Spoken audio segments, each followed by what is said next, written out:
Merlin Monroening yorqin tabassumi va afsonaviy go'zalligi ortida bolaligida yashagan ayanchli va dahshatli voqealar yashiringan edi.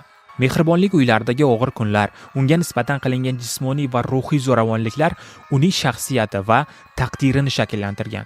Men ma'lumotlarni o'qiyotganimda bitta narsaga duch keldim. Uni bunday mashhur qilgan narsa nima? U bunchalar mashhur bo'ladigan darajada go'zal ham emasdi. Uni faqat kiyimlari go'zal qilib turgan xolos. Bu o'sha davrda ham, hozir ham odamlar muhokamasidagi narsa.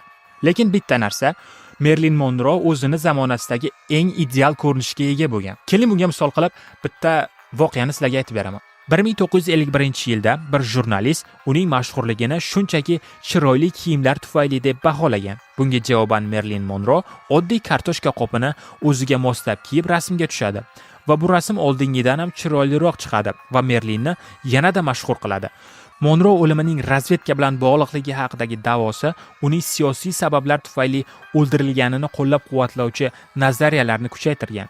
Hodgesning so'zlariga ko'ra, uning komandiri Jimmy Hayvers Monroe o'limini tabiiy ko'rinishda tashkil qilishni buyurgan. Bu qanday amalga oshirildi? U va uning hamkasbi Monroening yotoqxonasiga maxfiy ravishda kirishgan va ukol yordamida Merlin Monroega o'limli doza yuborilgan. Monroe bu paytda uxlash holatida bo'lgan va hech nimani sezmagan.